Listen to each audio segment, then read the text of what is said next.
할렐루야, 반갑습니다. 오늘 예배 가운데 성령께서 우리와 함께 하실 줄 믿습니다. 이 시간 찬양으로 살아계신 하나님께 예배 드리겠습니다.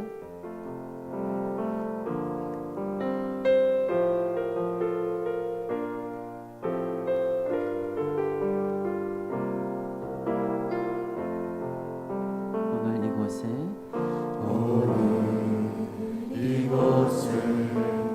대신 성령님 우리에게 말씀하시고 우리를 가르치소서.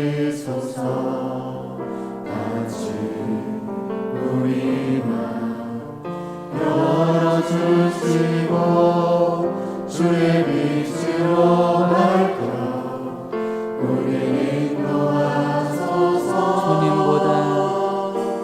주님보다 앞서지 않고 겸손하게 주님의 말씀 기다리니 주님 손에 우리 드립니다. 사랑으로 인도하소서. 주님보다 앞서지 않고 겸손하게 주님의 말씀 기다리니 주님 손에 우리 드립니다. 사랑으로 인도하소서.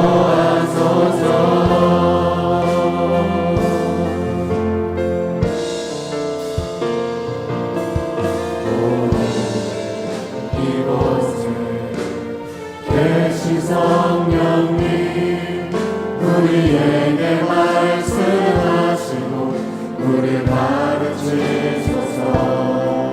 다시 우리 맘 열어주시고 주의 빛으로 밝혀 우리 인도하소서. 주님보다 서지 않고 겸손하게 주님의 말씀 기다리니 주님 손에 우리 드립니다. 사랑으로 인도하소서.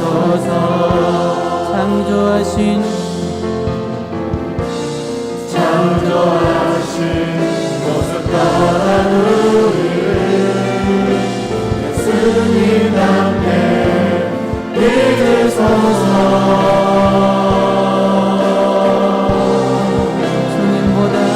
주님보다 앞서지 않고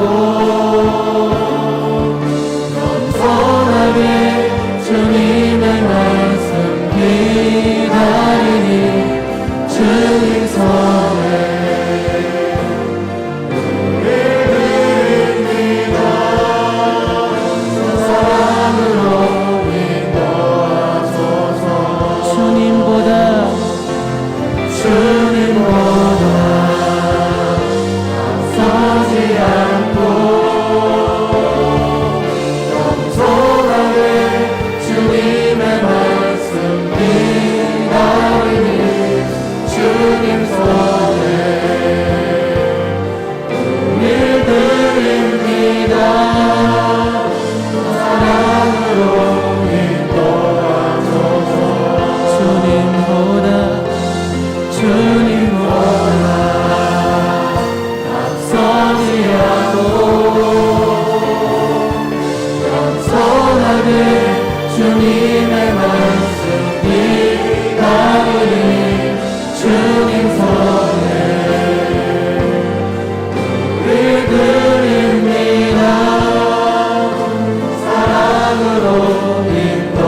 뻔해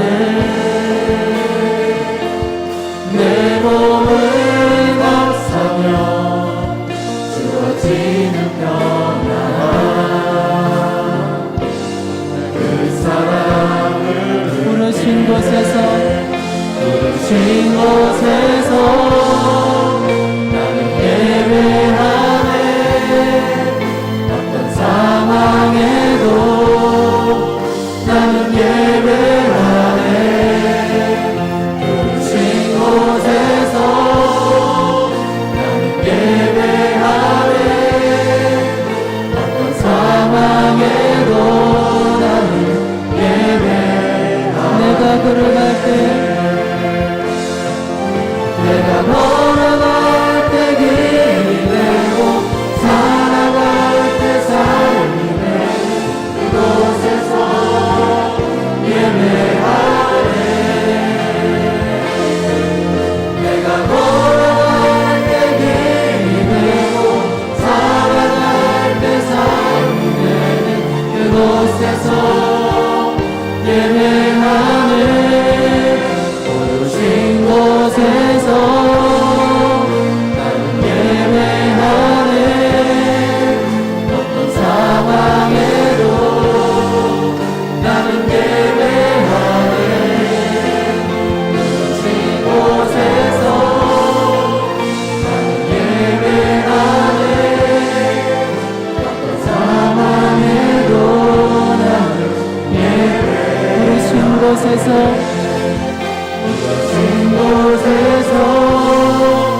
나는 예배하네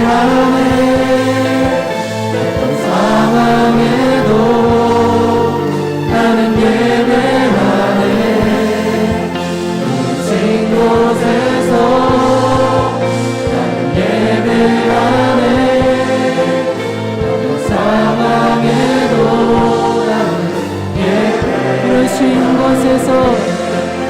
부르신 곳에서 예배하네 어떤 상황에도 나는 예배하네 부르신 곳에서 나는 예배하네 어떤 상황에도 나는 예배하네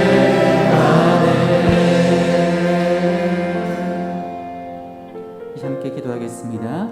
예배를 위해서 받으실 말씀을 위해서 세우신 사자 목사님을 위해서 함께 기도하시겠습니다.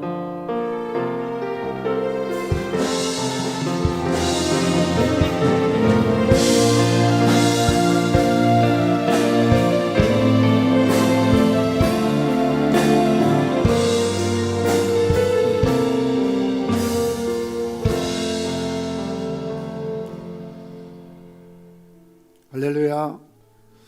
오늘도 이 자리에 함께 하신 여러분, 그리고 또 온라인으로 예배드리는 평산의 모든 사랑하는 성도 여러분, 예수님의 이름으로 환영하며 또 사랑하고 축복합니다. 우리 다 함께 일어나셔서 괴로울 때 주님의 얼굴 보라 찬양하심으로 하나님 앞에 주일 낮 예배로 드리시겠습니다.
주님 채우소서.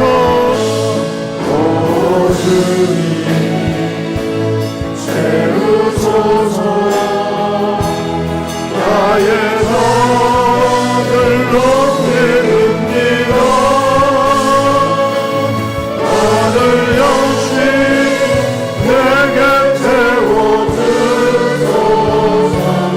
영시로 채워주소서. 하늘 양식,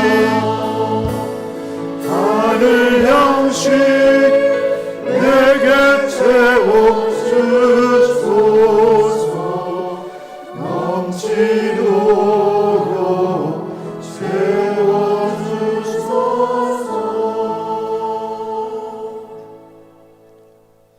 내가 여호와를 항상 내 앞에 모심이여 그가 나의 오른쪽에 계심으로 내가 흔들리지 아니하리로다.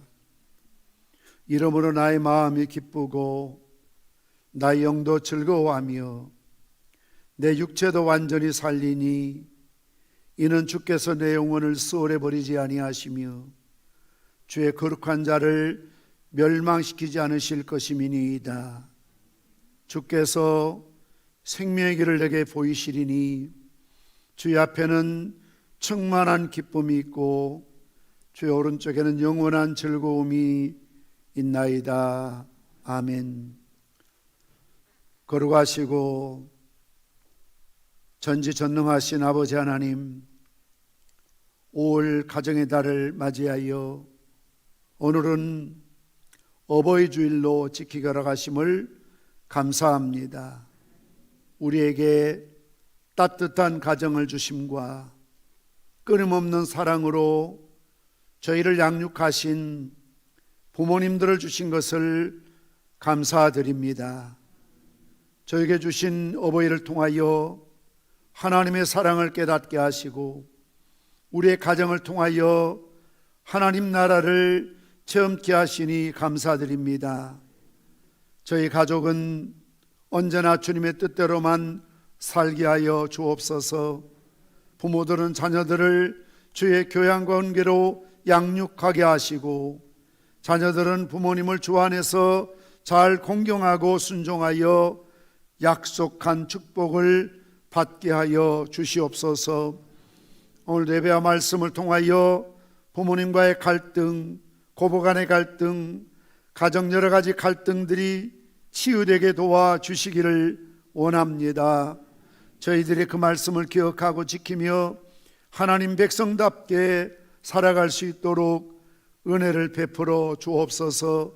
주 예수를 믿으라 그리하면 너와 내 집이 구원을 얻으리라 하셨으니 아버지 하나님, 특별히 짝믿음인 가정들이 하루속히 복음으로 말씀으로 하나 되게 도와 주시기를 소원합니다. 오늘도 예배하는 저희들에게 주의 앞에는 충만한 기쁨이 있고 주의 오른쪽에는 영원한 즐거움이 있다 하셨으니 세상에서 얻을 수 없는, 누릴 수 없는 충만한 기쁨과 영원한 즐거움을 회복시켜 주시옵소서. 여러 모양으로 예배를 수종드는 주의 종들에게 강건함을 주시고 성령의 영역의 갑절로 덧입혀 주시옵소서.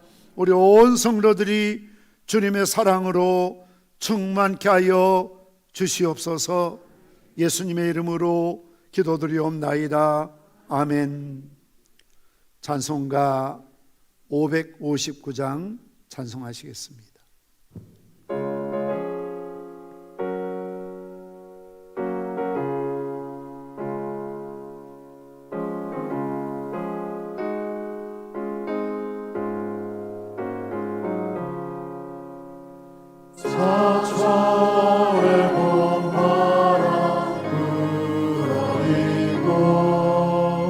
하나님 아버지 오셨으니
교동문 98번 어버이주의를 교독하시겠습니다.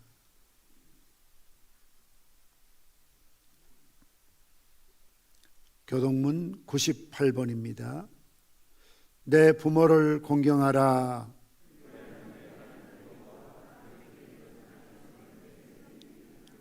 내 아들아, 내 아비의 훈계를 들으며 내 어미의 법을 떠나지 말라.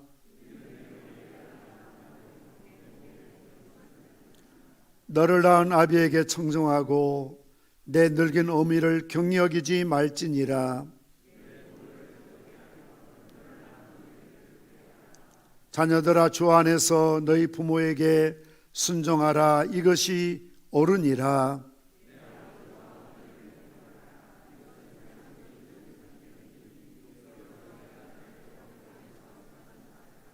아멘.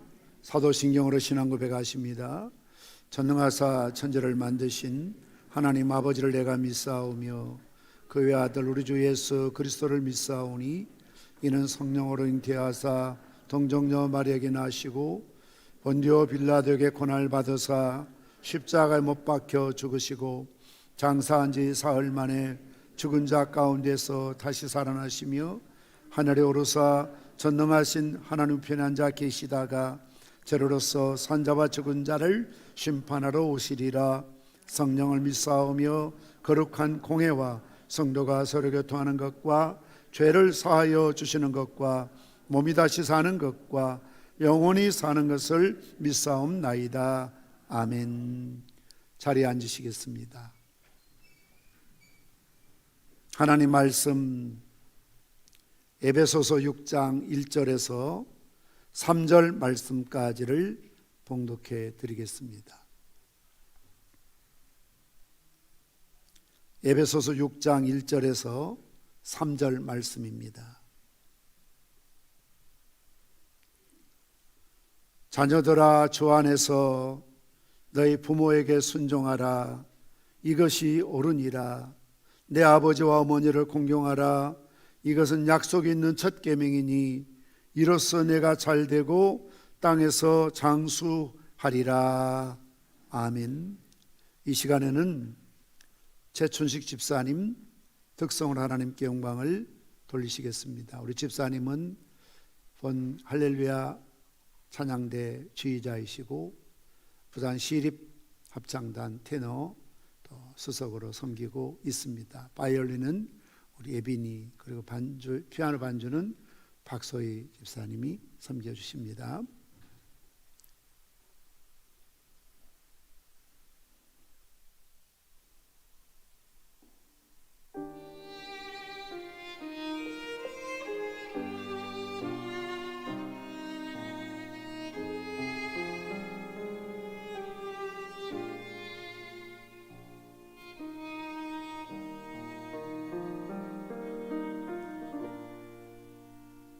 모든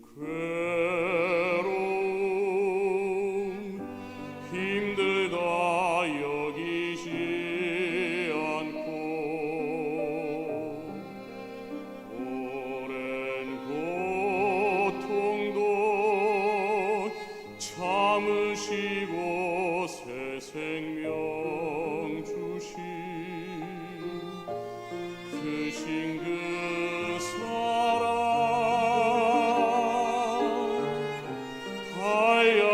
하염없는 그네 변함없는 그 사랑 어버이 사랑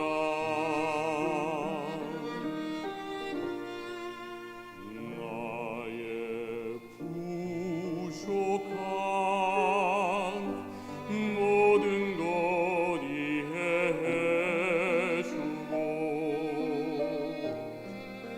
모든 실수도 감싸주고 격려해주는 크신 그 사랑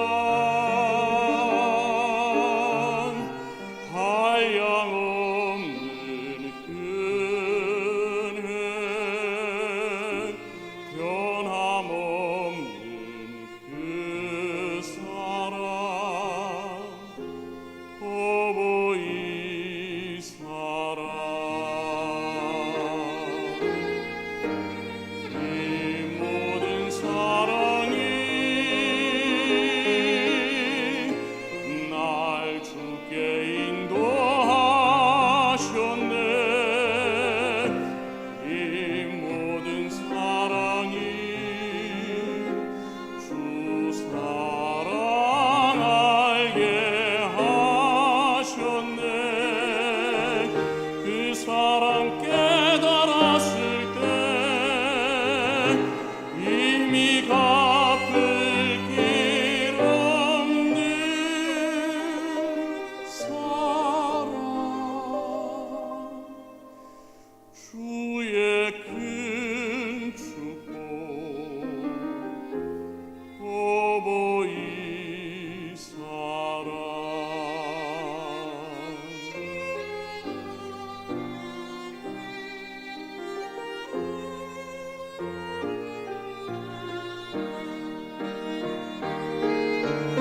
내가 울 때 어머니는 주께 기도드리고 내가 기뻐 웃을 때에 찬송 부르십니다 이 모든 사랑이 날 주께 인도하셨네 이 모든 사랑이 주 사랑 알게 하셨네 그 사랑 깨달았을 때 이미 갚을 길 없는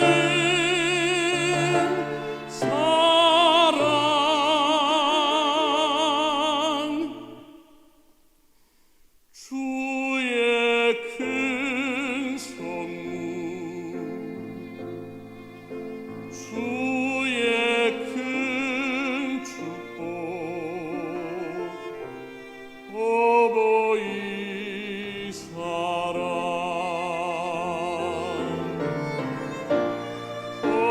어버이 크신 사랑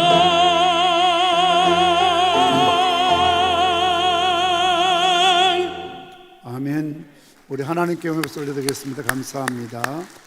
우리 최춘식 집사님, 또 피아노 박소희 집사님, 그리고 우리 바이올린 김혜빈 청년 섬겨 주셔서 감사드립니다.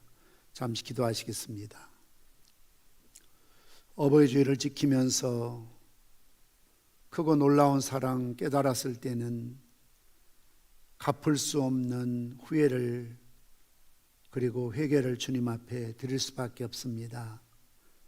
아버지 하나님, 살아계실 때 정말 잘 해드렸어야 되는데 그러지 못한 우리 허물을 용서해 주시옵시고, 또 우리가 어버이가 되었으니 우리 자녀들 앞에 옳고 그른 믿음 생활, 흐트리지 않는 신앙생활 잘함으로 아브라함의 축복이 우리 자손과 그 손들에 흘러넘치게 도와주시기로납니다. 오늘 찬양으로 또 섬겨준 우리 최춘식 집사님, 박서희 집사님, 김혜빈 청년 사랑하시고 은혜 가운데 저들의 건강 주시고 미래를 장대케 하여 주시옵소서. 다시 한번 주님 말씀 앞에 섭니다. 주의 입의 법이 내게는 천천금은보다 좋으니이다. 내가 주의 법을 어찌 그리 사랑하는지요. 내가 그것을 종일 작은 소리로 옴절이나이다. 주의 계명들이 항상 나와 함께하므로 그것들이 나의 온수보다 지혜롭게 하나이다. 내가 주의 증거들을 늘 옴절임으로 나의 명철함이 나의 모든 수능보다 나으며 주의 법도들을 지킴으로 나의 명철함이 노인보다 나으니이다. 오늘도 이 말씀이 나의 삶 속에서 고백되어지고 간증되어지게 도와주시옵소서. 예수님의 이름으로 기도드리옵나이다. 아멘. 미국의 어느 조그마한 마을에 젊은 부부가 결혼해서 아기를 한 명 낳았습니다. 그러나 아기를 낳은 지 얼마 되지 않아서 남편이 병으로 세상을 떠나고 말았습니다. 아내는 하나밖에 없는 이 아들을 키우기 위해서 무진 애를 썼습니다. 낮에는 산기슭을 일구면서 곡식을 뿌리고 닭을 키우고, 밤에는 자주 고장나는 재봉틀 하나로 남의 옷을 수선하면서 싹바느질을 해서 자식을 키웠습니다. 아들은 이런 어머니의 은혜에 보답하는 심정으로 열심히 공부를 해서 미국의 유명한 존스 홉킨스 대학에서 수석으로 졸업을 하게 됩니다. 아들은 졸업하는 날 졸업생들을 대표해서 졸업 연설을 하게 되어 있었고, 학장으로부터 대통령을 대신해서 금메달을 받도록 되어 있었습니다. 그런데 어머니는 자랑스러운 아들의 영광스러운 졸업식에 참석하고 싶었지만 입고 나갈 옷이 변변치 못해서 갈 수가 없었습니다. 어머니가 국립 끝에 아들에게 이렇게 말합니다. 아들아, 내가 네 졸업식에 마땅히 참석해야 되겠지만은 갑자기 급한 일이 생겨서 나갈 수 없게 되었으니 네가 좀 이해를 해줬으면 좋겠구나. 이 말을 들은 아들은 어머니, 그것은 안 되는 말입니다. 어머님이 참석하지 않는 졸업식이 내게 무슨 의미가 있겠습니까? 그리고 어머니가 계시지 않는 곳에서 받는 금메달이 나에게 무슨 소용이 있겠습니까? 어머니, 어떤 일이 있어도 꼭 참석해 주셔야 됩니다. 만약 어머니가 참석하지 않으시면 저도 그 졸업식에 갈 수가 없습니다.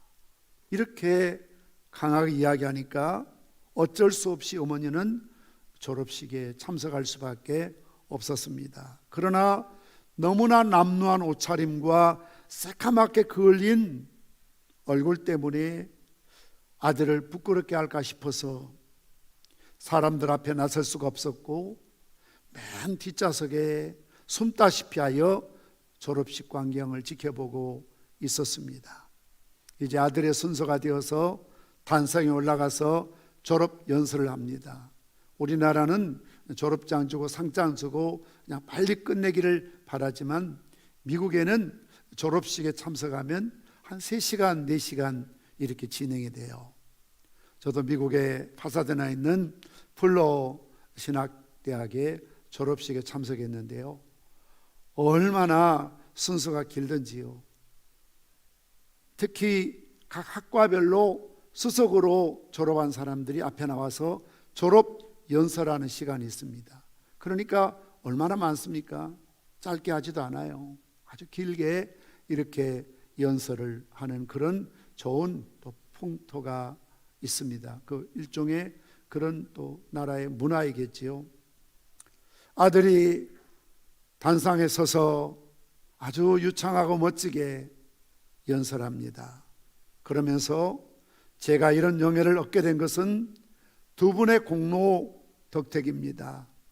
한 분은 제가 아무리 비천하고 없는 가정에서 자랐다고 할지라도 평등하게 기회를 주고 길을 열어주신 교수님 덕분이고, 또 한 분은 매우 가난한 가운데서도 늘 싹바느질하면서 저희 학비를 대어주면서 기도하고 희망을 잃어버리지 않도록 늘 격려해 주신 어머니의 한량없는 사랑 때문입니다.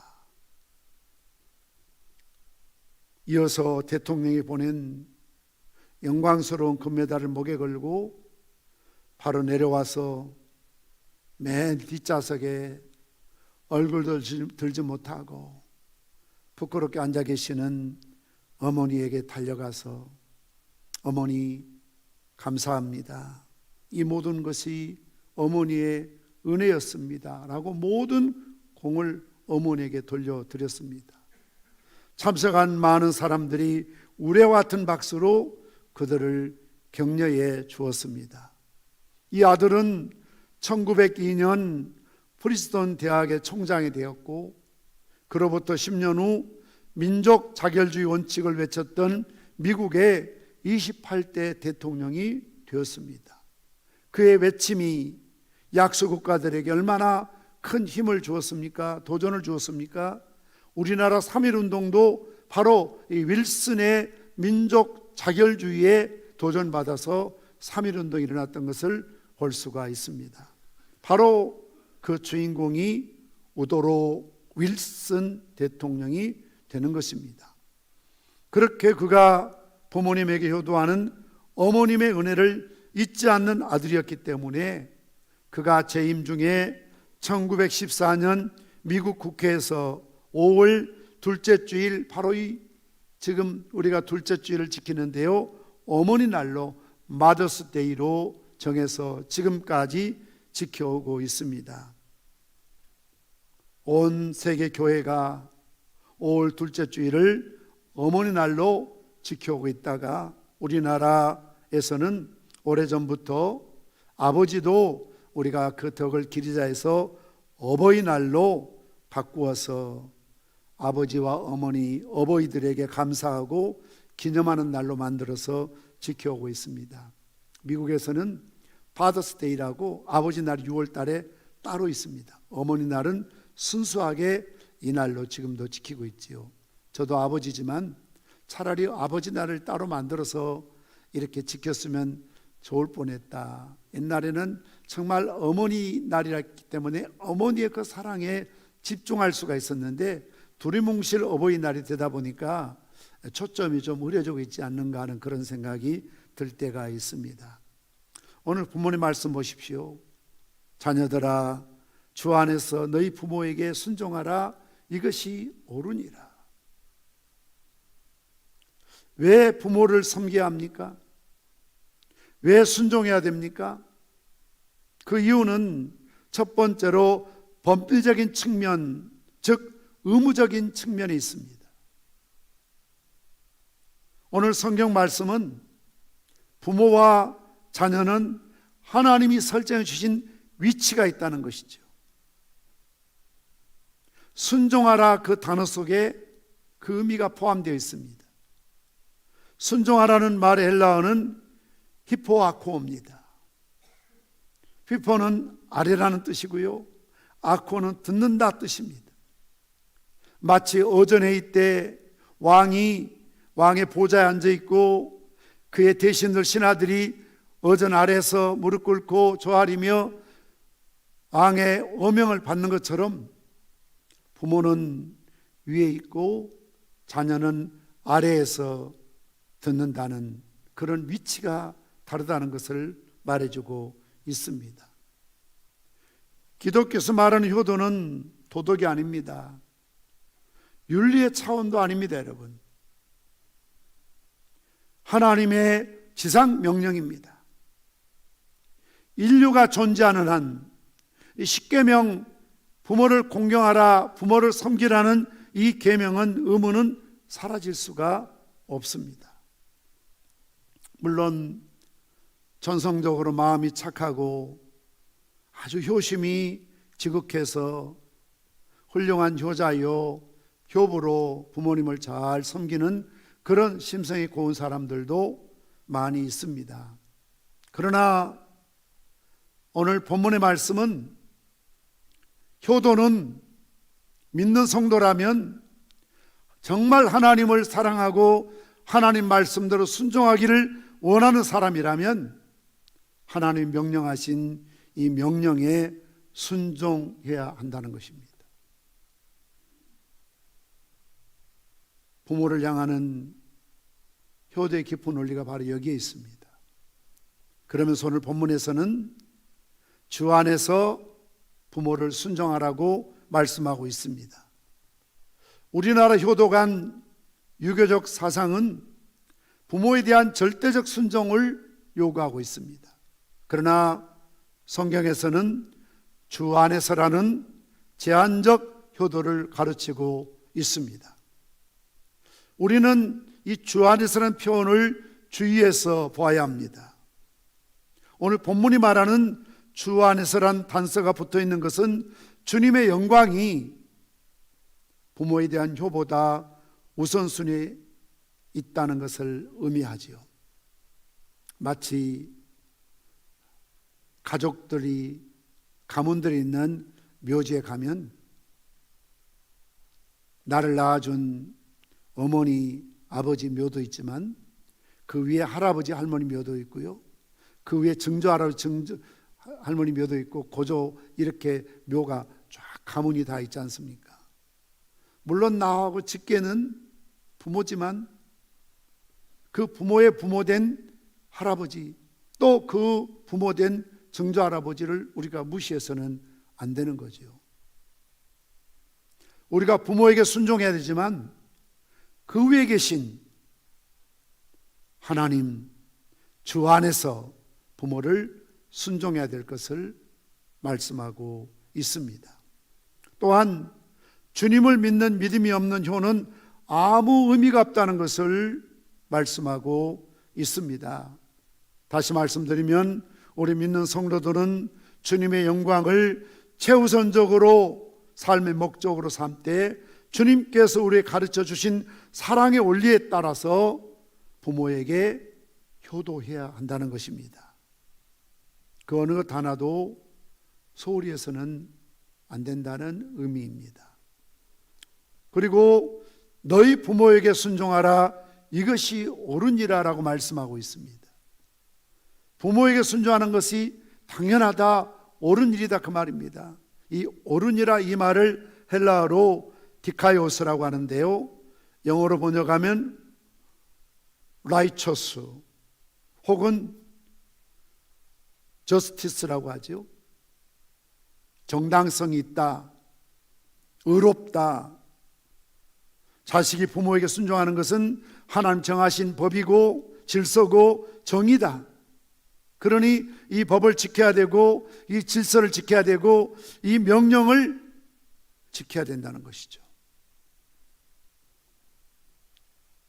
이 법을 위반하면 벌을 받습니다. 잠언 30장 17절 말씀 우리 함께 읽겠습니다. 시작. 아비를 조롱하며 어미 순종하기를 싫어하는 자의 눈은 골짜기에 까마귀에 쪼이고 독수리 새끼에게 먹히리라. 하나님의 저주를 받고 돌로 쳐서 부모를 거역한 사람들을 죽이면 틀에다가 흰놈의 골짜기에다 갖다 내버리는 거죠. 그러면 까마귀가 와서 그 눈을 쪼아먹고 독수리 새끼들이 살을 뜯어먹는다는 거죠. 얼마나 비참한, 참 무서운 형벌을 이야기하고 있습니까? 신명기 37장 16절 말씀 같이 읽겠습니다.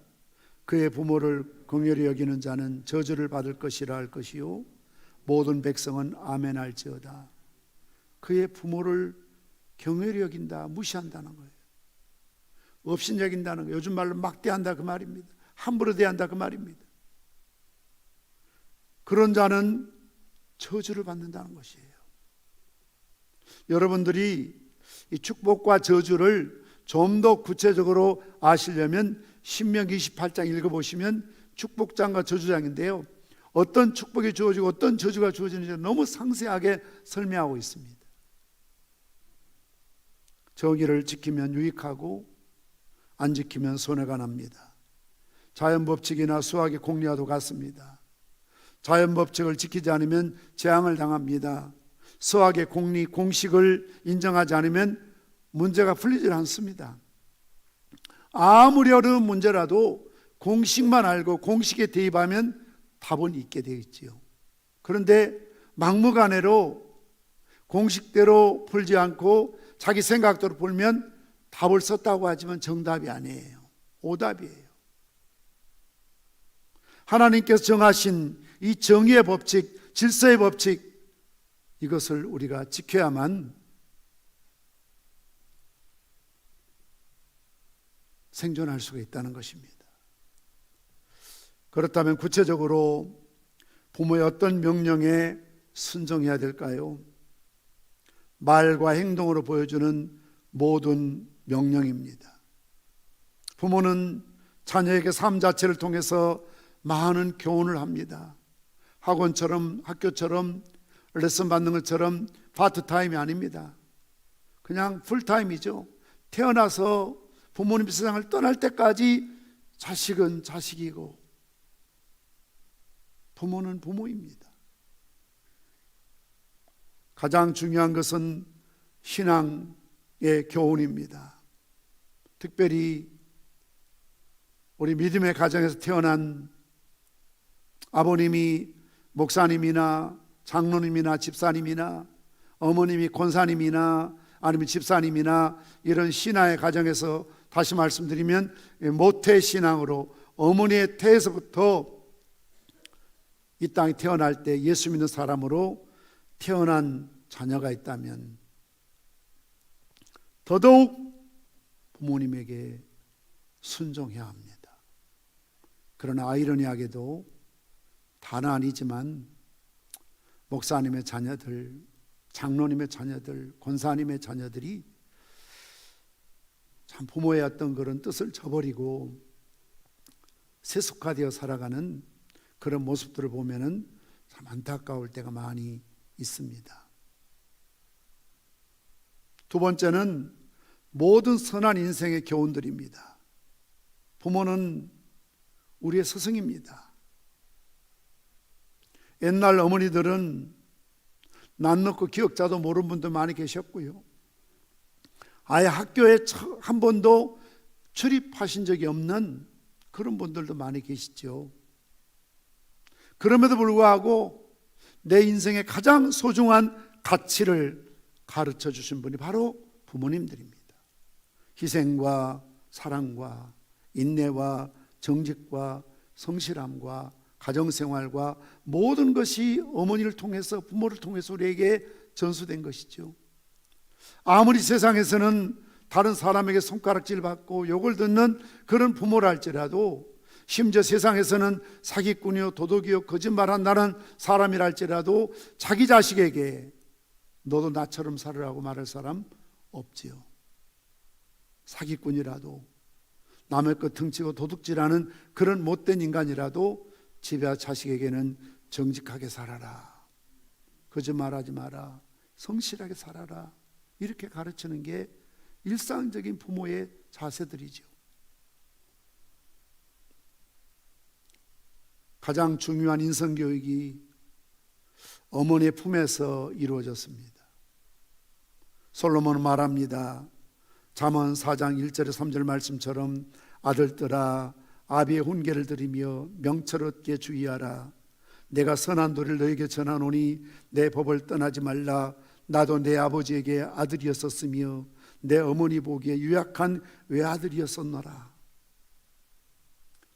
자기가 지금은 제왕이 되었지만, 임금이 되었지만, 아비가 되었지만 솔로몬 자신도 아버지에게 어린아이들이었다. 어머니에게 유약한 외아들이었다. 아주 어린 시절에 어머니로부터 아버지로부터 배웠다 그 말입니다. 그러므로 부모님이 우리의 삶 전체를 통해서 전해주시는 소중한 인생 교훈들에게 순종하며 살아야 된다는 것입니다. 그게 두 번째는 내 아버지와 어머니를 공경하라. 오늘 에베소서 6장 2절 상반절에 말씀하고 있습니다.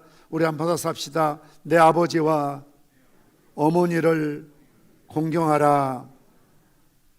왜 우리가 부모를 섬겨야 됩니까?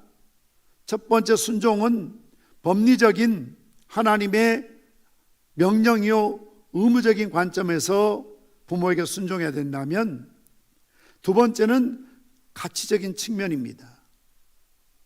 부모를 섬기는 것은 부모의 가치를 인정하는 데부터 시작이 됩니다. 부모의 가치가 중요하기 때문에 부모 섬기는 일을 최고의 가치 있는 일로 속합니다. 그래서 실천해야 된다는 것입니다. 공경하다 이 말은 헬라어로 티마오입니다. 어떤 가치를 평가한다는 뜻입니다. 영어로 하면 to value가 되는 것이죠. 가치 있게 여긴다는 것입니다. 존경이란 결국 그 가치를 인정하는 데부터 시작되는 것이죠. 교회에서 목사를 존경하는 것도 목사에 대한 가치를 인정하는 것이죠. 가정에서 아버지나 어머니나 할아버지나 할머니를 존경하는 것도 그분들의 가치를 인정할 때 존경할 수가 있는 것입니다. 가치 없게 생각하면 무시해버립니다. 함부로 대합니다. 말 듣지 않습니다.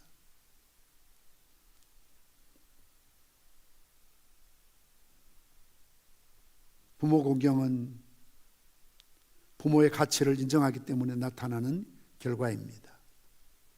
현대는 가치가 뒤집혀진 시대, 혼돈의 시대라고 하지 않습니까? 포스트 모더니즘은 절대 가치를 인정하지 않습니다. 절대 진리를 인정하지 않습니다. 모든 게 상대적입니다. 그래서 자식들이 부모를 함부로 대합니다. 막대합니다. 부모의 가치를 모르기 때문에 그렇습니다. 부모를 섬긴다는 것은 부모의 절대 가치를 깨닫는 데부터 시작이 됩니다. 이것이 바로 공경한다는 의미를 가지고 있습니다. 내가 부모를 가치 있게 평가하는 것이 아닙니다.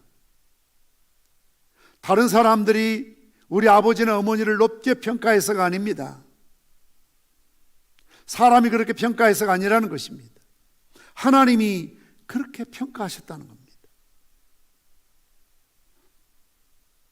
나에게 잘해주든 못해주든, 나에게 도움이 되든 도움이 되지 않든, 심지어 어릴 적부터 아버지나 엄마로부터 받은 상처가 크고 내가 고아처럼 그렇게 살았다 할지라도 하나님께서 나의 아버지를, 나의 어머니를 가치 있게 평가하신다는 거죠. 그렇다면 우리가 어떻게 부모를 공경할 수가 있겠습니까? 공경하다는 단어 그 뜻대로 하면 됩니다. 다시 말씀드리면 부모가 자신의 가치를 느끼도록 대접해 드려야 됩니다. 항상 문제는 나는 잘한다고 생각하는데 상대방이 그렇게 생각하지 않잖아요. 나는 효도한다고 생각하는데 부모님들이 그렇게 생각하지 않을 수가 있습니다. 다시 말씀드리면 어떤 분을 가치 있게 여긴다면 그분이 생각할 때, 그래, 나는 우리 집안에서 참 내 존재감이 있는 가치 있는 사람이야. 아빠로서, 엄마로서 나는 우리 집안에 존경받는 사람이고, 할아버지로서, 할머니로서 나는 이 집안에서 참 존재감이 있는 사람이라는 것을 인정하도록 그렇게 평상시에 대접해 드려야 된다는 것이죠.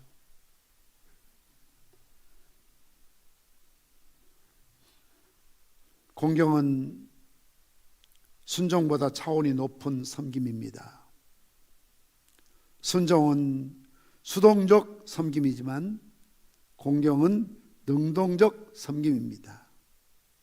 그렇다면 우리가 구체적으로 어떻게 부모를 잘 공경할 수가 있을까요? 아마 오늘 우리 연세 드신 분들은 굉장히 공감하는 내용이에요.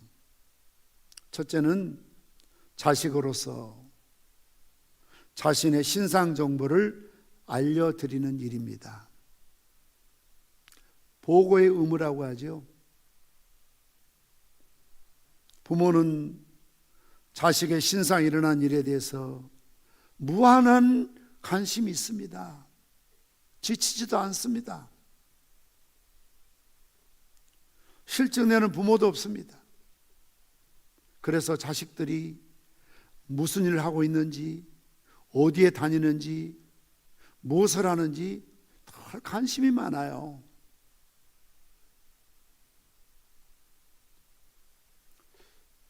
저희 집에도 특별한 일이 없으면 거의 매일 아침 영상으로 미국의 기쁨이 또 사이 경우 특히 시온이하고 이렇게 영상 통화합니다. 애 낳을 때 가보려고 했는데 코로나 때문에 못 가고, 돌잔치는 한국에 들어와서 해라 했는데 지금 6월 20일인데 다가오는데 우리나라가 아직, 미국은 다 백신 다 마치고 했는데 이런 상황이라서 또 2주 동안 자가격리해야 되기 때문에 올 수도 없고 갈 수도 없는 그런 상황이죠. 제 마음속에 늘 그런 부담감이 있습니다.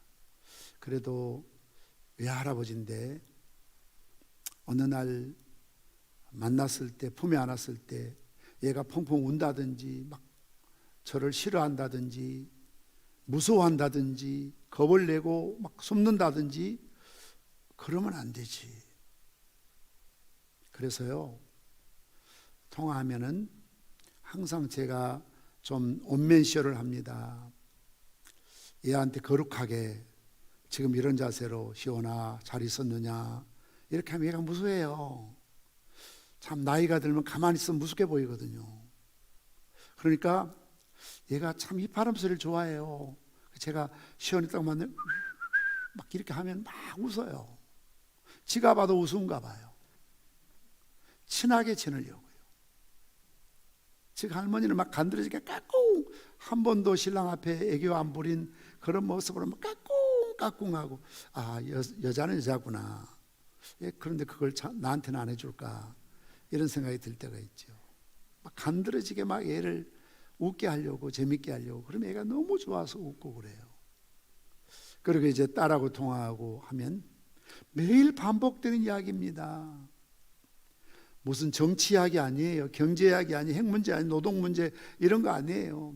맨날 뭐 먹었느냐, 아침은 먹었느냐, 저녁은 먹었느냐, 애 이유식은 뭘 해주느냐, 다 일상적인 이야기죠. 그런데요, 전화 안 오면 기다려주고 섭섭해요. 전화할 때 안 받으면 무슨 일이 있나 걱정이 돼요. 이게 일상입니다. 일상. 무소식 이소식이라고요? 천만의 말씀 만만의 공덕입니다. 어떤 분은 그래요. 아, 소식 없으면 아무 일 없는 줄 알아. 부모는 그렇지가 않아요. 부모가 돼보세요. 특히 할아버지 할머니쯤 되면 저하고 100% 공감해요. 그냥 전화해서 할 말이 없더라도 저 잘 지내고 있습니다. 어떻게 어디 아프신 데는 없으세요? 힘든 일은 없으세요? 특히 가정에 기름사가 있을 때 이제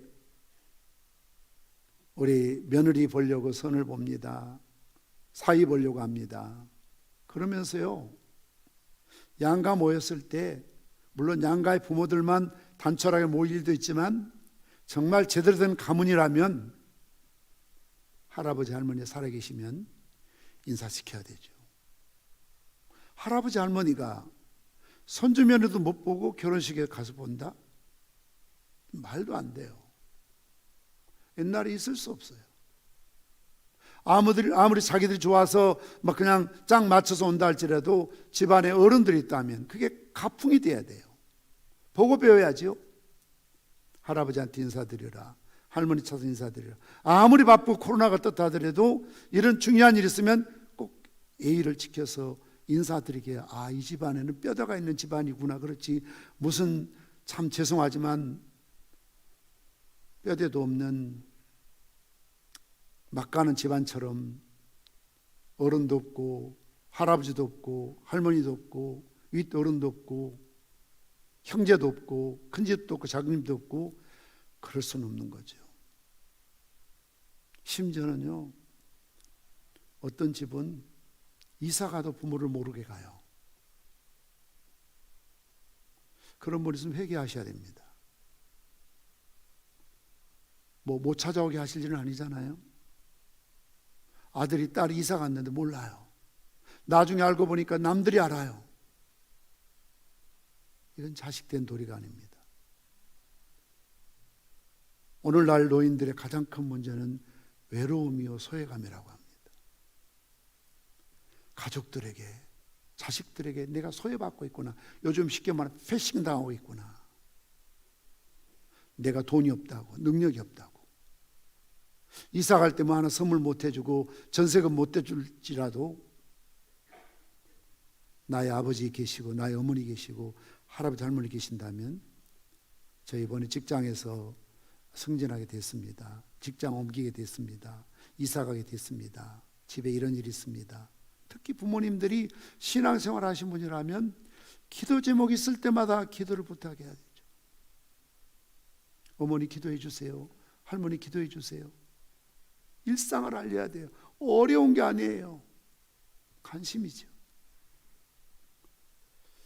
예를 하나 들어볼까요? 뭐 저도 그런 부분에 자유롭지 못해 참 죄송한데요. 여러분 아들 딸들하고 통화하는 시간과 부모님과 통화하는 시간을 비교해 보세요. 여러분 아들 딸들에게 투자하는 돈과 부모를 위해서 드리는 용돈을 비교해 보세요. 같이 할 수 없지만 10분의 1이라도 아니 100분의 1이라도 자식들하고 100번 통화했을 때 아버지 어머니하고 한 번이라도 통화를 하셔야죠. 자식을 위해서 100%를 드릴 때 부모에게 1%라도 드려야죠. 왜냐하면 보고 배우니까요. 배울 게 있어야 되잖아요. 두 번째로 생활을 보장해 드리는 것입니다. 부모님의 생계가 불안하면 품위가 손상됩니다. 품위가 손상되지 않을 만큼 부모의 자존심이 상하지 않을 만큼 생활 보장을 해드려야 됩니다. 특별히 우리 부모님 시대는 자식들에게 올인한 나머지 부유하고 가난하고를 떠나서 당신들의 미래를, 장래를, 노후를 전혀 준비하지 못했어요. 그런 마음도 없었고 여력도 없었어요. 그런 부모님들이 노후에 얼마나 애롭게 힘들게 삽니까? 또 부모님의 의식주가 해결됐다고 해서 입으로 빈손으로만 섬기면 안 됩니다. 정기적으로 용돈을 드려야 됩니다. 결혼 전에 실천하지 않으면 나중에 실천하기 더 힘들어집니다. 저도 우리 아이들 어렸을 적에 어버이날이면 생일이면 뭐 결혼기념식까지 자기들 챙길 일은 없고요. 제 생일이나 엄마 생일이나 또는 어버이날 이런 명절이 되면 항상 뭔가 선물을 준비해서 달라고 그랬습니다. 지가 돈 못 벌어요. 내가 돈 주면서 어떤 때는 사오라고 그래요. 왜요? 교육해야 되니까요. 어떤 부모들은 내 돈 주고 사올 바는 하지 마라. 절대 그러면 안 돼요. 내가 돈을 주더라도 네 가서 선물 고르고 그런 마음으로 사와봐. 그 편지 써서 보내봐. 이렇게 교육해야 돼요. 그래야 청년이 되고 그래야 시집가고 장가가도 부모를 챙기지요. 저는 아들, 딸도 그렇게 교육시켰습니다. 그랬더니 이번에 어버이날 맞이해서 사위하고 딸하고 용돈을 송금해 보내셨어요. 많이 못 드리 죄송합니다. 아니야, 마음이다. 아들 며느리가 꽃다발 보내줬어요. 멋있고 아름다운 할아버지 할머니 사랑합니다. 또 그렇게 훈련했더니 대를 이어서 어제 어버이날인데 맨 막내 예주는 지금 엄마 아빠 선물 산다고 뭐 97,000원인가 용돈 털었었다고 하고요. 그리고 큰 손주 예린이는 한 5만 원쯤 썼다고 하고요. 4만 얼마 5만 원 썼대요. 제일 믿었던 강아준이는 9,700원밖에 안 썼답니다. 그러나 금액이 중요한 게 아니고 뭘 하든 부모님에게 어버이날 하는 이런 게 훈련이죠. 그걸 뭐 받아서 좋겠습니까? 그런 마음이 중요하지 않습니까? 액수가 많든 적든 상관없어요. 부모님이 나보다 더 나으니까, 돈을 잘 버니까, 수입이 많으니까, 나보다 더 잘 사니까 이게 중요하지 않아요. 이런 걸 면책할 수 없어요. 이게 고르반이에요, 고르반. 저도 개척 때부터 저희 아버님에게, 그 당시 아버님은 현역으로 서울에서 목회하고 계시고 사례나 생활이 훨씬 저보다 좋았지요. 그럼에도 불구하고 매달 10만 원씩 자동이체로 꼭 용돈을 보내드렸습니다. 그리고 제 통장에 찍히는 것은 제 5계명으로 찍히도록 했습니다. 자랑하기 위해서가 아니라 또 저도 본이 돼야 되니까요. 명절이면 제가 송금해 드릴 수 있지만 그 당시 우일이나 기쁨이가 서울에 학교 다닐 때는 일부러 제가 우일이한테 30만 원 송금해서 찾아서 할아버지 갖다 드리라고 합니다. 왜요? 지가 보급해야 되니까요. 아, 이런 명절이면 이렇게 찾아뵙고 인사드리고 그리고 이렇게 용돈을 드려야 되는구나. 훈련이에요. 바로 송금할 수도 있지만 일부러 아이들에게 송금해서 찾아서 네가 정성을 갖다 드려라.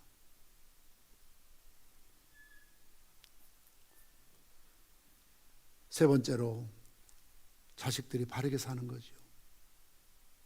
아무리 자식들이 용돈을 많이 주고 좋은 집을 사주고 좋은 옷을 사주고 맛있는 걸 사줘도 자식들이 바르게 살지 않으면 그것은 부모에게 기쁨이 되지 않습니다. 비록 자식들이 나한테 뭘 짜들이 못해줘도 정말 바르게 믿음 생활하고 신앙 생활하고 교회 잘 섬기는 그런 모습 보면 바울의 고백처럼 나의 자랑과 기쁨과 면류관이 무엇이냐? 주님 앞에 너희들이 아니냐?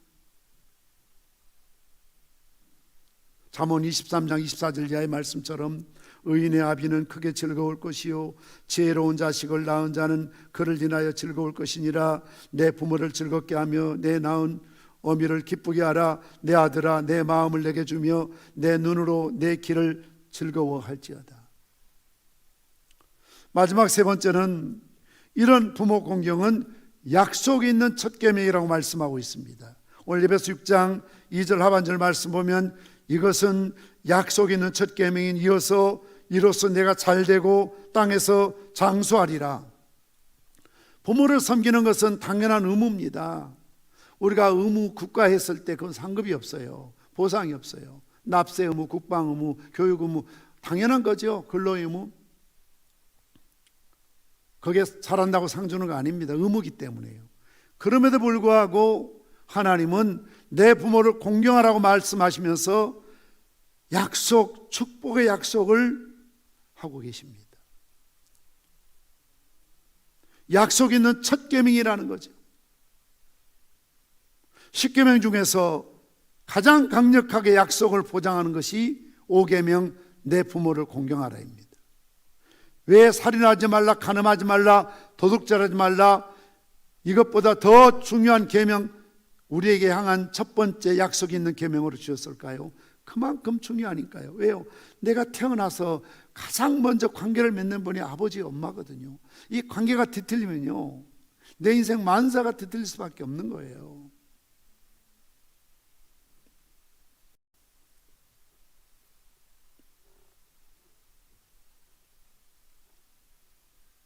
부모를 공경한다는 것이 어떤 계명보다 중요하다는 것을 의미하고 이러한 계명이 모든 윤리의 기초가 된다는 것을 의미하고 있습니다.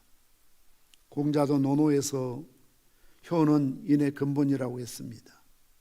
성경도 인간 윤리 계명 중 중심이 되는 것이 부모를 공경하는 것이라고 말씀하고 있습니다. 약속 있는 첫 계명, 이 약속을 에반겔리아라고 하는데 공고, 통고의 의미가 있습니다. 하나님께서 만천하에 공고하셨기 때문에 효력이 분명하다는 것이죠. 왜냐하면 하나님은 시건치 않으시니까요. 변개치 않으시니까요. 지키기만 하면 확실한 결과를 볼 수 있는 것이 부모에 대한 효도라는 사실을 강조하고 있습니다. 서학문을 보면 부모를 사랑하는 사람은 남에게 미움을 받지 아니하고 부모를 공경하는 사람은 남에게 업신여김 받지 않는다 그랬습니다. 논어에도 그 사람 땜이 부모에게 효도하고 어른께 공경하면 상사에게 반항하는 자는 드물다 말했습니다. 직장이나 군대나 사회생활, 교회생활에서도 성공하는 사람들의 공통 특징이 뭔 줄 아세요? 부모를 공경하는 것입니다. 프로이드 학설을 우리가 인용하지 않더라도 소위 프로이드에 의하면 어릴 적에 부모와 형성된 신뢰, 이 라포르가 깨져버리면요, 이게 무의식에 잠재되어서 현재 남편에 그대로 투사되는 거예요. 나와 아버지의 관계가 원만하지 못하면 남편의 관계도 뒤틀려요. 항상 남편을 의심해요. 아버지가 참 죄송하지만 바람 피우고 돌아다니고 노름하면 무의식 속에 내 남편도 항상 그럴 가능성이 있다고 보는 거예요. 용서가 안 되는 거예요. 아버지가 술 때문에 나에게 상처를 많이 줬다면 우리가 술, 담배 피우면 안 되지만 남편이 술 먹으면 막 원수 취급해요. 왜요? 남편에 대한 증오심에 투사해요. 무조건 싫다는 거예요.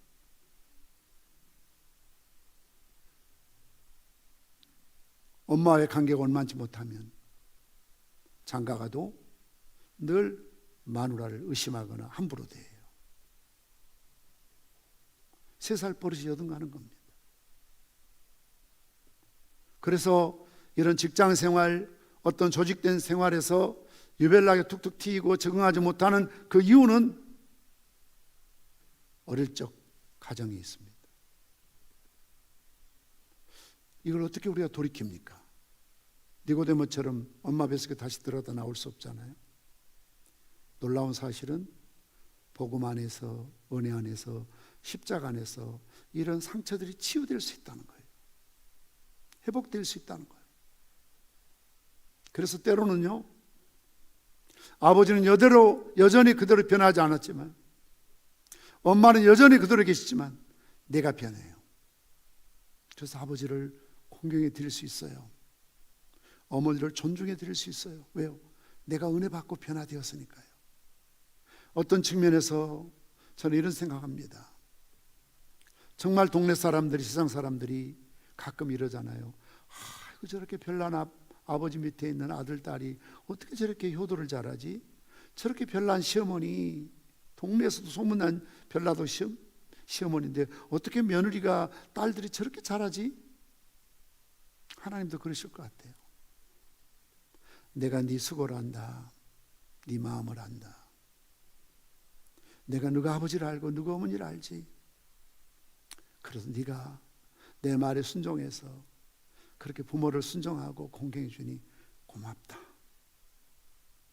약속의 축복을 더 주시지 않겠어요?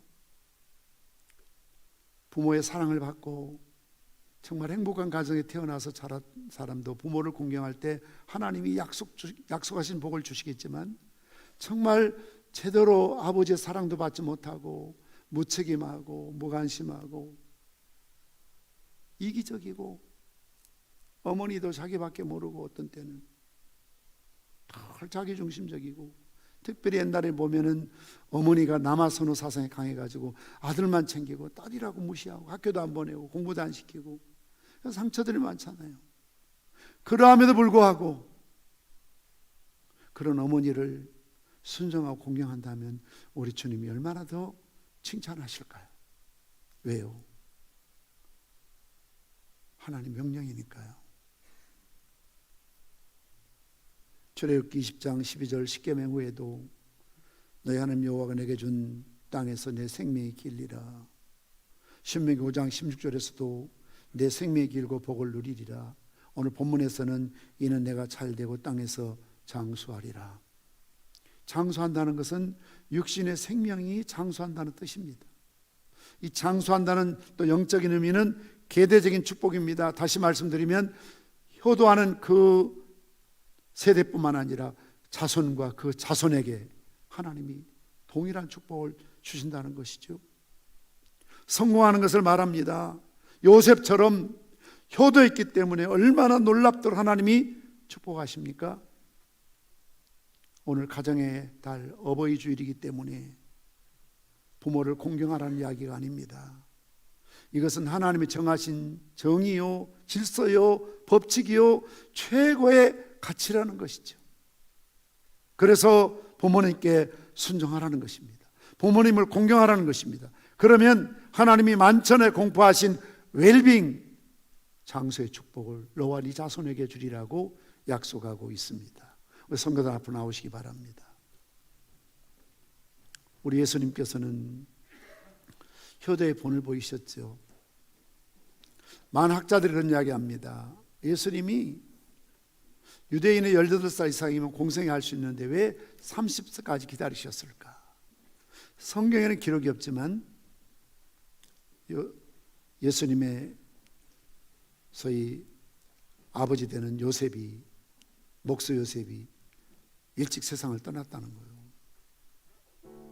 그래서 어머니를 공양하고 섬기기 위해서 30세까지 가정에서 부모를 잘 섬겼다는 거죠. 어머니를. 예수님께서 그 고통의 십자가의 고난 속에서도 단장의 아픔을 겪는 어머니에게 보소서 아들입니다. 가장 사랑하는 요한에게 보라 네 어머니다. 내 대신 네가 이제 잘 섬겨달라고 부탁을 해요. 에베소 지역에 가면 사도 요한이 사역했던 그 교회가 있는데요. 교회가 굉장히 커요. 그런데 교회 옆에 정말 사택처럼 큰 집이 있어요. 사도 요한의 집이 아니고 예수님 어머니 마리아의 집이에요. 제자 가운데 가장 100세가 되도록 오랫동안 산 사람이 사도 요한이에요. 왜 그렇게 다른 제자를 순교했지만 오랫동안 살려두셨을까요? 마리아를 생각하시는 주님의 마음이죠. 부모 공경은 시기를 놓치지 말아야 됩니다. 효도는 지나가면 하고 싶어도 할 수가 없어요. 오늘 최충 집사님 부른 찬양 가사처럼 크고 놀라운 사랑 깨달을 때는 갚을 길이 없다는 거죠. 너무 늦게 깨닫는다는 거죠. 저도 요즘 그런 심정으로 살아갑니다. 이번 주일 어버이 주일 설교를 준비하면서도 저희 아버님이 생각났습니다. 언젠가 어버이 주일 설교를 준비하시면서 방문을 닫고 속에서 잠그시더라고요. 서너 시간 동안 두문불출하시고 나오셨는데 눈이 뻘겋게 통통 부어 나오셨어요. 어버이 주일 되면 효도하지 못한 불효한 불효자식의 애달픈 마음인 것이죠. 참 죄송스럽고 이럴 줄 알았더라면 부끄럽고 후회가 되고 회개할 수밖에 없죠. 동양의 글 중에 이런 말이 있습니다. 나무가 조용히 살려하나 바람은 멋지를 아니하고 효도를 다하고자 하나 어버이가 기다려주지 않는다. 그리고 이런 말도 있습니다. 돌아가신 뒤에 황소를 잡아 제사를 지내는 것이 살아계실 때 닭 한 마리 잡아드림보다 못하다. 죽고 나서 황소 잡아 제사 지내는 것보다 살아계실 때 닭 한 마리 잡아드리는 게 낫다, 그 말. 특히 우리 예수 믿는 사람들은 제사 안 지내잖아요. 그러니까 다른 형제들보다, 믿지 않는 불신자 형제보다 훨씬 더 자주 찾아가야 되고 용돈도 드려야 되고 돌아가신 이후에 제사 드릴 모든 경비를 미리 갑을 해서 드려야 돼요. 예수 믿는 사람들은 제사도 안 지내고 생전에 효도도 안 하고 그거 어쩌자는 거요? 형, 언니, 동생 따질 거 없고요. 나만 잘하면 돼요. 어떤 사람 그래요. 형도 안 하는데 언니도 안 하는데 그 필요 없어요. 나만 잘하면 돼요. 비교할 거 없어요. 예수 안 믿는 형제와 비교할 것도 없어요. 내가 잘해야 돼. 명심보감 효행론에 강태공의 교훈에는 이런 말이 있습니다. 내가 부모님에게 효도하면 나의 자식도 역시 나에게 효도하니 만일 이 몸이 불효했다면 어찌 나에게 효도하기를 바라겠느냐. 왜 사무치 말 아닙니까? 내가 부모님께 효도했다라면 그걸 보고 자란 내 자식도 나를 효도하겠지만 내가 부모에게 효도 못했다면 무슨 욕심으로 내 자식들이 나에게 효도하기를 바라겠냐, 그런 의미 아니겠습니까? 보고 배워야죠. 그대로 본받거든요. 심는 대로 거두거든요. 그래서 우리는 지금이라도 살아계신 부모님을 순종해야 되고 공경해야 되고요. 또 정말 저처럼 처가 쪽도 우리 쪽도 다 돌아가셨다면 아버지 또래 연로하신 분들 공경하는 마음이 있어야 되고요. 또 우리가 어버이로서 부모로서 정말 자식들에게 좋은 모델이 되는 추억을 줄 수 있는 아버지가 되고 엄마가 되고 할아버지가 되고 할머니가 되어야 되겠다, 이런 다짐을 해야 됩니다. 우리 일어나셔서 찬송가 579장 찬송하신 후에 오늘 주신 말씀을 가슴에 품고, 오늘 이 말씀에 자유로울 사람이 아무도 없습니다. 다 부족하고 후회스럽고 죄스럽죠. 참회 기도도 하시고 새롭게 결단의 기도도 하시고 또 좋은 할아버지, 좋은 할머니, 훌륭한 아버지, 훌륭한 어머니가 되겠다는 그런 결연한 기도도 주님 앞에 드리는 시간을 갖도록 하시겠습니다. 찬송하시겠습니다.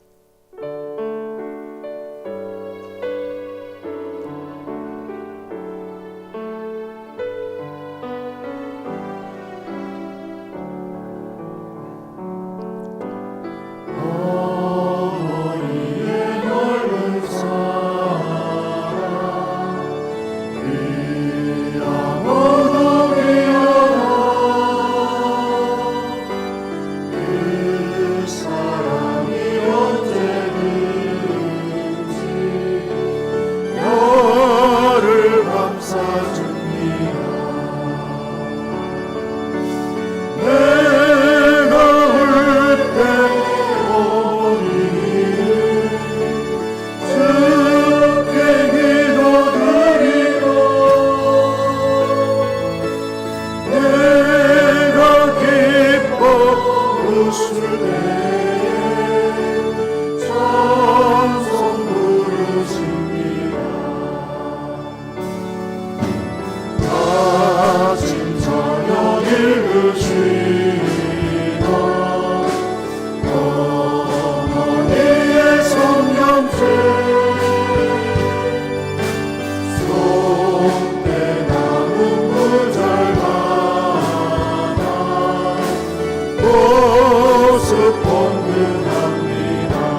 위에 살아옵니다.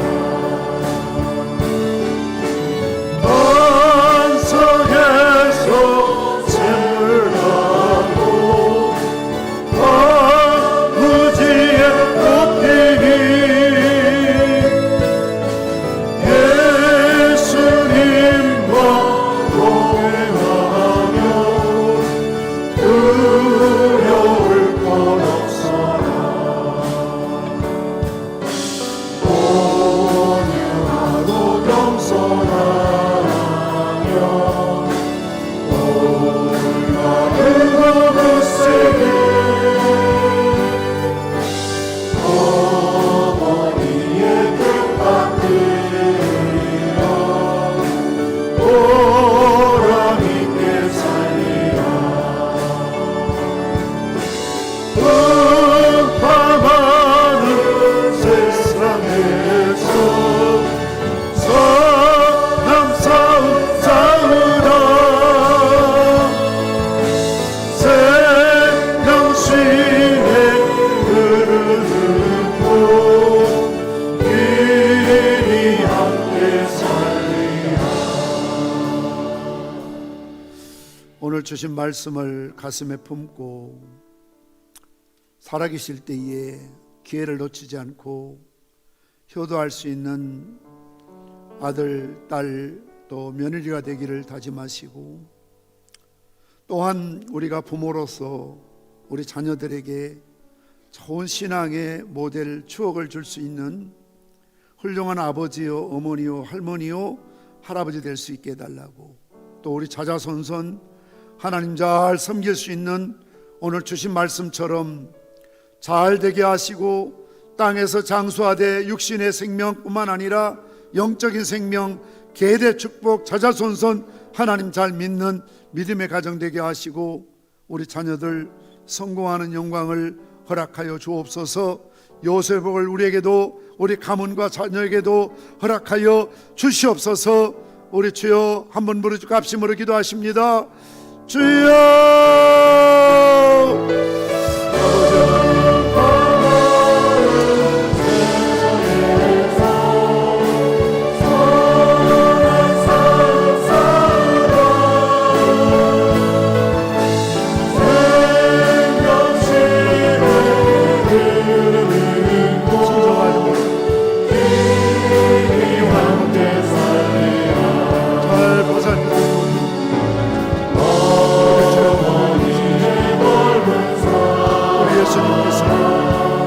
고통의 십자가에서 어머니를 가슴에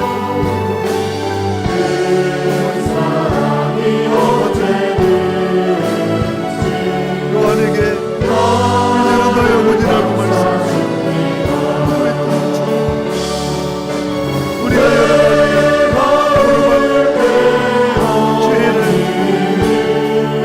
고해를 바쁘다 신앙생활하기 바쁘다 했습니다. 인간적인 가장 기본적인 도리를 생각하는 죄악물을 용서하여 주시옵소서. 그야말로 정말 훌륭한 아들, 딸, 그리고 자부가 되게 하시고 부부 간의 갈등이 없어지게 하시고, 그분들이 어떤 하나님께서 내가 존경해야 될 최고의 가치로 세우셨습니다. 우리가 하나님 사랑하는 마음, 말씀에 순종하는 마음, 누구를 다할 수 있게 도와주시옵소서. 주여 불러주시고, 우리가 훌륭한 부모로서 하신 것을 힘이 되게 하시고, 아름다운 신앙의 발자취 남길 수 있도록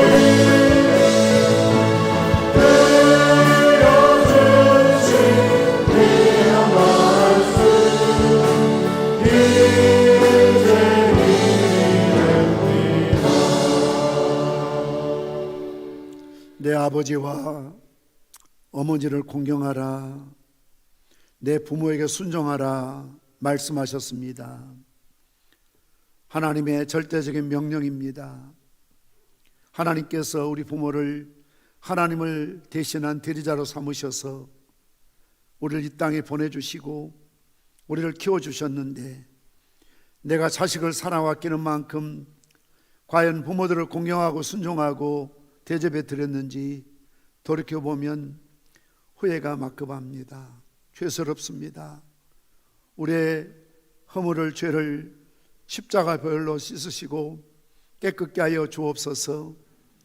지금부터라도 살아계신 우리 부모님 잘 섬길 수 있는 믿음의 결단을 허락하여 주시옵시고, 또한 우리가 부모된 자로서 자녀들에게 짐이 되지 않게 하시고 그들의 영혼을 가슴에 안고 기도하게 하시고 아름다운 신앙의 발자취를 남김으로 오늘 말씀처럼 내가 잘되고 장수하리라 이 축복이 요셉의 통로를 통해서 그 후손들에게 나타났던 것처럼 우리가 축복의 통로가 되어서 내가 하나님 잘 섬기고 믿음으로 삶으로 순종함으로 이 축복이 내 당대뿐만 아니라 내 자손과 그 또 자손에게 이어지는 놀라운 역사들을 베풀어 주시옵소서.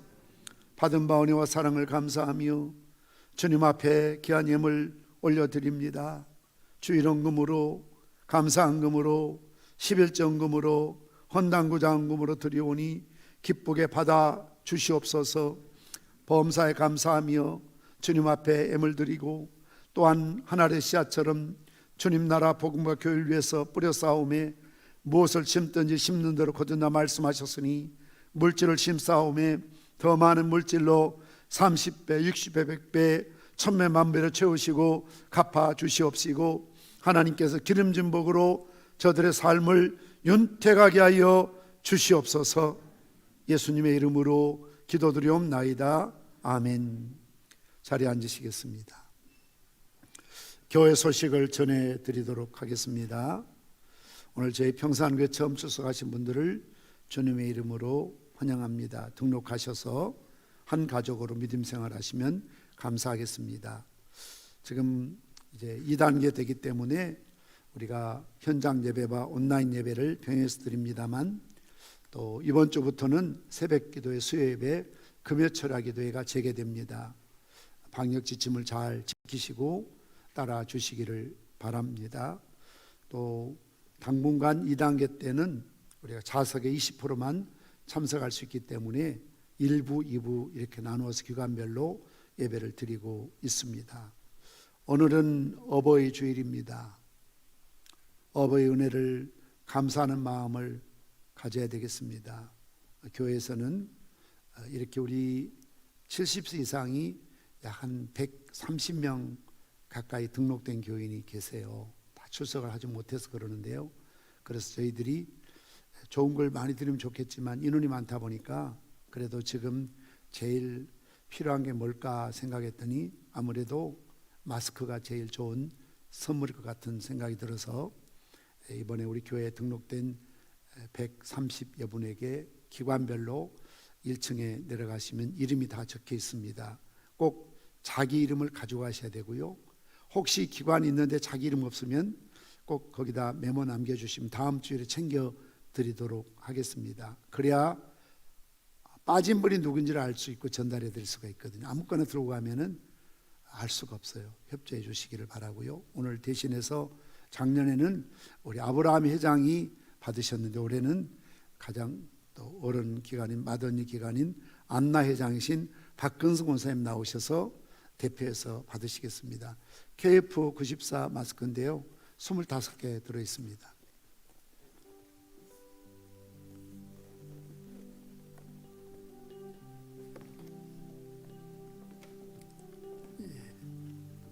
축하합니다. 수고하셨습니다.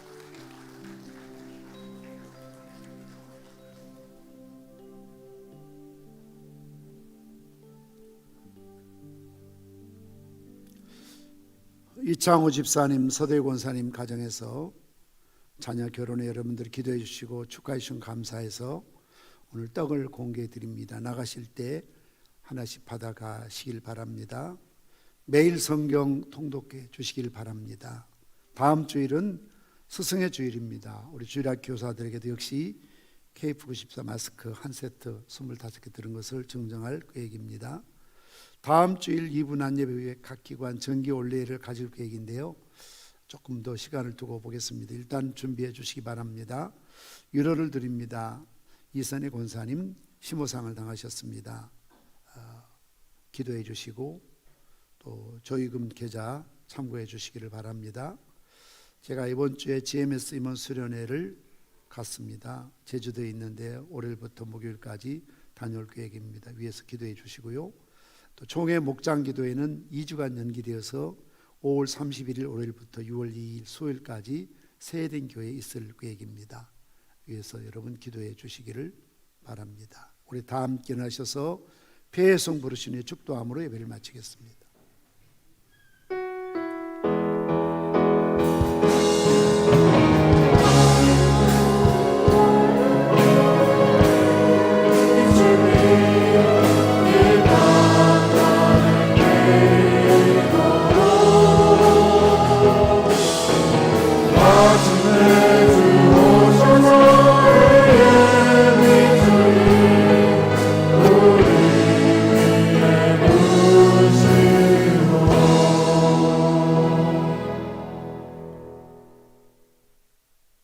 우리를 사랑하셔서